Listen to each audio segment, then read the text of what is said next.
এখন তো এখন আমরা সংসদে দেখছি অনেকেই অনেক বড় বড় কথা আমরা কিন্তু বলতেছি। ফ্যাসিবাদী সরকারের পতন তো 13 সালই হয়ে যাওয়ার কথা ছিল। তদানীন্তন বিরোধী দলীয় নেত্রী বেগম খালেদা জিয়া আমাদের সবার মনে থাকার কথা, এই সংসদে আমরা যারা আছি। মাননীয় স্পিকার, আপনারও মনে আছে নিশ্চয়ই, মার্চ ফর ডেমোক্রেসির কর্মসূচি ছিল ঢাকায় 29শে ডিসেম্বর। এই খবর তো কারোর অজানা কথা নয়, সবাই জেনে মনে করতেন যে ওই দিনই সরকারের পতন হয়ে যাবে। 29শে ডিসেম্বর ছিল এই প্রোগ্রাম, কিন্তু সেই নির্বাচন, সেই প্রোগ্রামে এই যে আমাদের মাননীয় মহাসচিব সাহেব এর সাক্ষী, আমরা মিটিং করেছি আগের দিন, যে মিটিংয়ে সর্বশেষ মিটিং যেটা হয়েছিল, আমাদের বিরোধী দলীয় নেতাও ছিলেন সেই মিটিংয়ে। এরপরে আমাদের যে মাননীয় মন্ত্রী, আমাদের পরিবেশ মন্ত্রীও ছিলেন, মহাসচিব তো ছিলেনই গুলশানের একটা বাসায়। সেখানে ব্যাপক পরিকল্পনা নেওয়া হয়েছিল, সারা বাংলাদেশ থেকে লক্ষ লক্ষ লোক সেদিন ঢাকায় এসেছিলেন এবং ওই দিনই সবাই ধারণা করে নিয়েছিলেন আজকে সরকারের পতন হয়ে যাবে। কিন্তু আমরা দেখলাম দুইজনের ফোন ছাড়া সব ফোন বন্ধ। ম্যাডামের ফোন খোলা আর মহাসচিবের ফোন খোলা, উনি ছিলেন মাঠে আমাদের সাথে। আর আমাদের জামাত শিবিরের লোকেরা মিছিল বের করে কয়েকজন ইতিমধ্যে শহীদ হয়ে গেল রামপুরায়। কাজেই আমরা যে এত আন্দোলন করলাম, ওই দিন সবার ফোন বন্ধ ছিল কেন, এটা কি কোনোদিন জানার সুযোগ হয়েছে জাতির? মাননীয় স্পিকার, আমি আরেকটা ঘটনা বলি। শাপলা চত্বরের ব্যাপারেও কিন্তু সেম ঘটনাই হয়েছে। শাপলা চত্বরের দিন ম্যাডাম বিরোধী দলীয় নেত্রী হিসাবে সবাইকে মাঠে নামার জন্য আহ্বান জানিয়েছিলেন, কিন্তু আসলে কি কেউ নামছিলেন? সেখানে আমাদের অনেক লোক শহীদ হয়েছে, আমাদের আলেম ওলামারা শহীদ হয়েছেন। কিন্তু ওই দিনও একটা সুযোগ সরকার পতনের কিন্তু ছিল, কিন্তু আমরা কিন্তু সেই কাজটা আসলে করতে পারি নাই।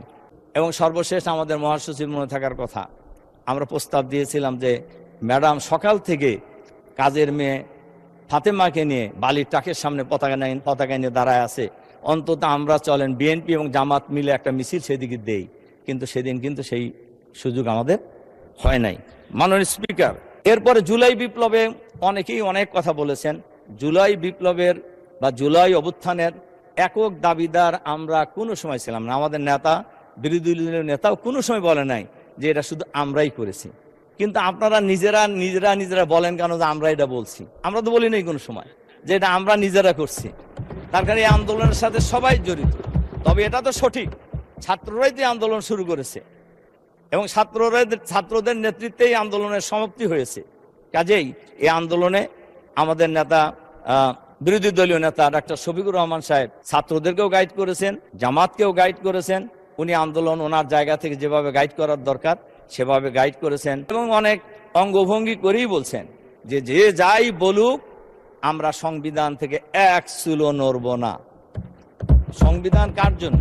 সংবিধান তো মানুষের জন্য, সংবিধানের জন্য তো মানুষ না। কাজেই সংবিধান সংস্কার করতে অসুবিধা কোথায়? আমার তো মনে হয় কোনো অসুবিধা থাকার কথা নয়।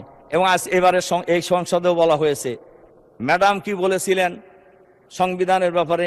অনেক নেতাই আজকে এখানে আছেন, তারা কে কি বলেছিলেন সংবিধানের ব্যাপারে, ছুঁড়ে ফেলা দেওয়ার ব্যাপারে, এটা তো সবাই জানে, গোটা জাতি জানে।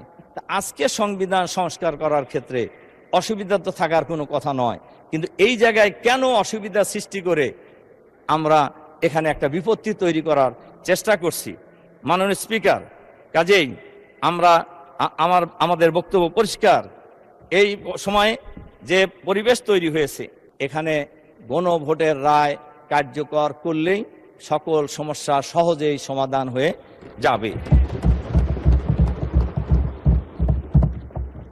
মাননীয় স্পিকার, আমরা লড়াই করেছিলাম বৈষম্যের বিরুদ্ধে, আমরা লড়াই করেছিলাম একদলীয় শাসনের বিরুদ্ধে। কিন্তু আমরা লক্ষ্য করছি সরকারের বয়স তো খুব বেশি হয় নাই।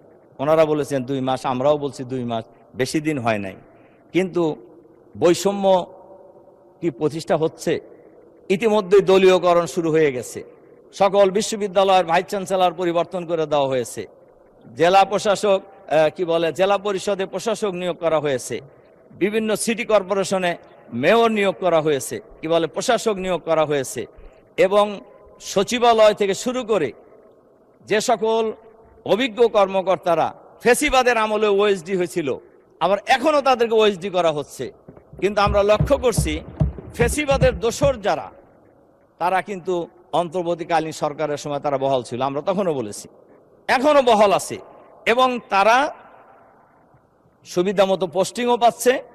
এই স্বাস্থ্য বিভাগে বেশি করা হচ্ছে, ডাক্তারদেরকে বদলি করার ক্ষেত্রে একেবারে গণহারে এক জায়গায় তার এক জায়গায়।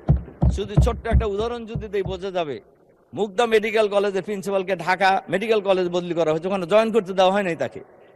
এরপরে দেওয়া হয়েছে মাতোয়াইল মেডিকেল কলেজে, সেখানেও তাকে জয়েন করতে দেওয়া হবে না। পরে আমি যতটুকু জানি মন্ত্রী মহোদয় হস্তক্ষেপ করে তাকে জয়েন করার ব্যবস্থা করেছেন।